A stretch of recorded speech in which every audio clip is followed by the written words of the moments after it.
Hey guys, Alex from 7th Hour Films back again with Frieren Beyond Journey's End. Last time around, it didn't have to be magic. Where basically, years passed as Frieren was training Fern, and eventually Hyder died, but Fern was able to basically tell him, hey, everything's going to be okay. I know magic. I can take care of myself. It's alright. And so Frieren and Fern went on their own way, and spent 6 months looking for the blue flower weed or something, or blue moonweed. Yeah, that was it. Basically, a flower that grew in Himmel's hometown, and Frieren wanted to find it so that she can make a spell to grow a lot of that around a statue of Himmel. But it did take 6 months, and that was a long time for Fern. And basically they had to come to an understanding of each other of, why they're doing this. And, Frieren can't spend the same time doing stuff as she used to now that she has Fern. But they did also come to an understanding of why they both chose magic, or just the fact that, hey, you could have done any skill, but magic is the one you chose. And it was a really nice, peaceful episode. So, yeah, and I probably described it horribly, but that's what these recaps are. Anywho. But yeah, that was pretty much that. Like always, the reaction is down in the description and in the pinned comment for your viewing pleasure. So why don't we just go ahead and jump right into this episode of Frieren. Here we go.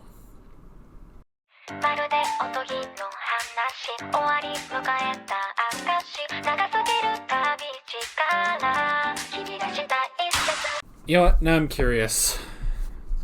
I don't think I did, but I gotta see. No, okay. I was curious because these last two episodes, the last note I took on both of these episodes starts with time. I was curious to see if I did that on the first episode, but I didn't. So, man, there you go. How do you sum up this entire show? Time passes. What once was one of the greatest in the Demon King's army with ridiculously powerful magic defeated because time passed him by. I mean, bro, I get it. I play Yu-Gi-Oh! I don't know how many of you guys are going to get this, but I play Yu-Gi-Oh! And, 10 years ago, there's plenty of examples of this, but let's just say 10 years ago, we had Dragon Ruler format, where there were these cards called Dragon Rulers, and they were just crazy powerful in the game. 10 years later, they are finally coming off of the... they're slowly coming off of the Forbidden and Limited list in Yu-Gi-Oh! And that's because they ain't going to do a thing anymore, because we have power crept the shit out of them. And that's essentially what happened here. This dude and his ridiculously super powerful magic has literally been power crept. That's hilarious. The passage of time. I freaking love this show, man. I like that there's, at least right now, there's not really a through line plot. It's almost slice of lifey, where it's like, every episode is kind of its own story from start to finish. And I kind of like that. Okay, so I like that. I like that there's not really... I mean, there is sort of the continuing plot of just, Frieren and Fern's new adventures, basically. And, things carry over from one episode to the other, obviously. But, I don't know, there's just something about, I thought last episode, I was like, you know what? I bet you this is going to be my favorite episode, episode 2. Because I just like it. It's so calm and peaceful. And I bet by the end of this, I'll be like, every episode is great, but I bet that's the one I'm going to go back to the most. And then we have this episode, and I'm kind of sitting here like, yeah, it's kind of the same, actually. That was as good as the last episode, so I just like this peaceful, They're just kind of going about their lives, you know? They don't even have, like, a ton of purpose, you know? It's not like we're doing all of these things in service of, you know, something big. It's just, hey, today, Frieren knows that, that Qual is going to break out of his seal. So she has to go deal with him, you know? Tomorrow we're going to go do something else. Yesterday we went and cleaned up Himmel's statue and got the flowers, you know? Like, that's really just it, you know? I do like, too, how she talks about, like, it's amazing how much humans can create in 80 years. That is such a human piece of writing, you know? It reminds me of, like, Star Trek or something where, like, you know, sure, there's all these incredible aliens out there, or especially, like, Doctor Who, where it's like, yes, there's all these incredible alien civilizations out there, but those humans, those plucky little humans, they're really, really great, and they can do all these amazing things. Like, okay. You know, obviously a human is writing this, but I also kind of like, because there's a part of me that's like, okay, yeah, that's a human writing this series, gassing us up, basically. Though I will say, like, it kind of makes sense, because it is just the difference of, it's the difference of, well, I guess, how you spend your time, you know? Because humans have such a shorter lifespan, it makes sense that it's like, you know, these humans see, Zoltroc. They see Zoltroc and they're like, what the hell? This is crazy. We got lucky that Frieren was able to seal him away, you know? And so they literally got all the mages together and they figured this out. They figured out how he created Zoltroc, and they started to implement it. And by implementing it into their own magic, they figured out how to counter it. And so, yeah, 80 years pass and everything's fine.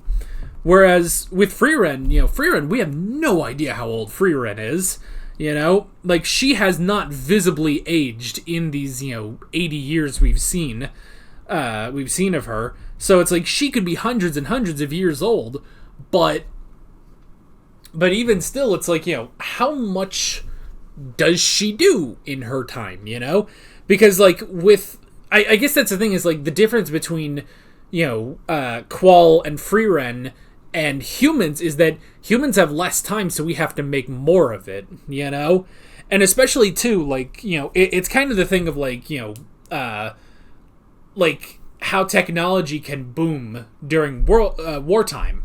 You know, it's like, think about, like, you know, World War I and World War II and how much stuff just escalated in our world during that time, during those, you know, those first 40 years of the 1900s, you know? Like, so much stuff happened then, and a lot of that is because of the war, you know? I mean, that's how we got the nuclear bomb, basically, is everyone kind of looking around like, okay, we're going to need something big. And so they got a bunch of scientists, put them in a room, figured out something big, you know? So that's the thing. It's like, it's that urgency we have, especially of the whole, you know, we're not going to live too long. And there's also the fact of, you know, humans will generally want to ensure a future for their descendants, for their children, for their grandchildren, you know? But Frieren, you know, she's hundreds and hundreds of years old. Does she have a child? I'm going to say probably not. We don't even know, like, how much of a family she has, you know? If I were to guess, probably not much, you know? She probably has parents, but when was the last time she saw her parents, you know? And what kind, you know, does she have the same sort of relationship with her parents that a human would have, you know? So I like that. I feel like it's not just the whole, you know, just gassing up the human race, like, oh, we're so amazing. Isn't that right, fellow humans that are watching this? It's like, no, it honestly makes sense that humans look at this and they're like, oh my god, what the... Like, Frieren probably looked at it and was like, all right, I sealed him away. Well, I'll seal him away again if I have to, you know? But now, after 80 years, she's learned all the new magic too.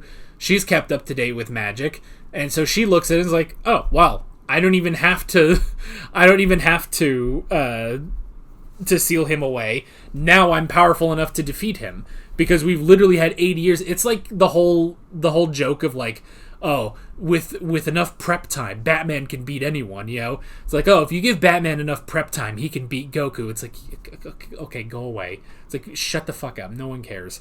But it is sort of that thing of like, Frieren literally had 80 years to get to the solution, and she wasn't even really active with it, you know? She wasn't actively searching for this solution to defeating Quall. It just kind of happened in 80 years, you know? So that honestly, I really like that. Like, that's so interesting. And now she so easily passed it on to Fern, you know, and Fern, who's so young, you know, she's only 16, but she's looking at this and is like, wait, he just used regular magic, didn't he? And I just used regular magic to counter it. To her, it's all normal. To him, you know, this was his great big thing. And, but, yeah, time passed him by. And now he's gone. I mean, even the fact that she killed him with his own spell, you know? The fact that she used Zoltroc against him, and his last words, that was mine. That spell is mine, you know? It's crazy. But I love it. I love that shit. It's so good. And I really do enjoy that every episode will have flashbacks to her journey with the boys, you know? She always remembers Himmel and Hyder and Eisner.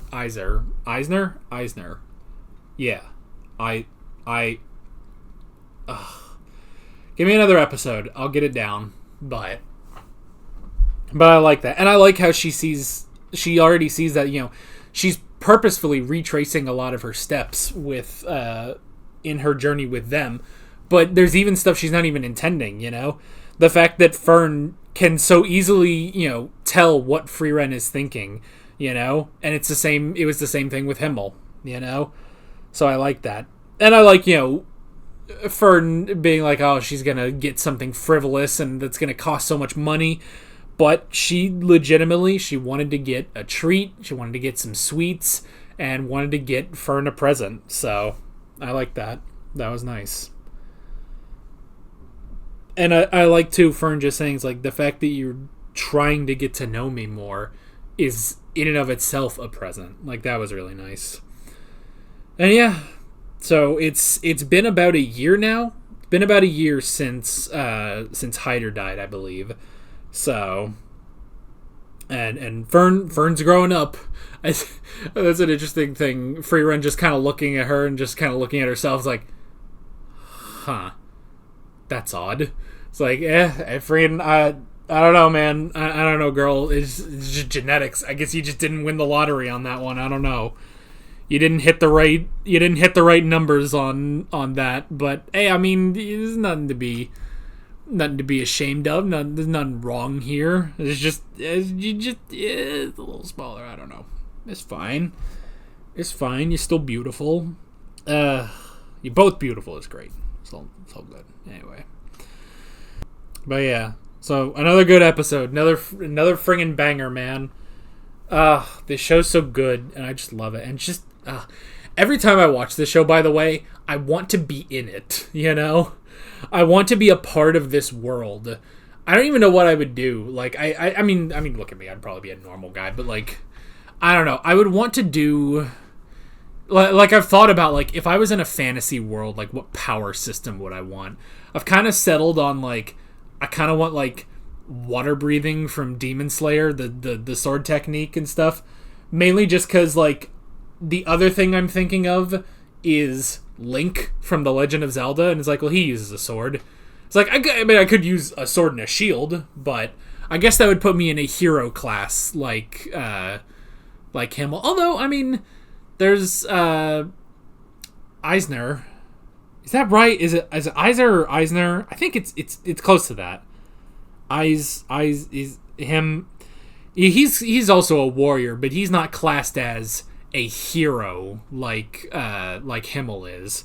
So, And I love, too, just that little moment of, like, showing it's like, yeah, Himmel is not the great, saint that everyone thinks. It's like, he's a really great guy, and, he's a great guy, and he's an amazing hero, and he's amazing with the people. But also, like, I like that little moment where he's like, damn it, I've been wanting to flip her skirt for so long. They have to, like, hold him back. It's like, he's also kind of a bastard, but he's our lovable bastard, So that's really great. I really like that. It basically just shows both sides of Himmel. It shows the exalted hero that everyone sees, but it also shows Himmel the person, We're getting to know him, as Frieren is remembering things. So that's really nice. I just love this show. It is so amazing. So yeah. But that is basically it. With all of that being said, I'm Alex from 7th Hour Films, and I will see you guys next time. Take care. Alright guys, thanks for watching this video. There's a bunch of links on screen if you want to go click around any of those. There's a playlist with all of my Frieren reactions, as well as another video you can go click on if you want. There's also a subscribe button and a Patreon button on screen, as well as other links in the description if you want to go check out any of those. See you guys later.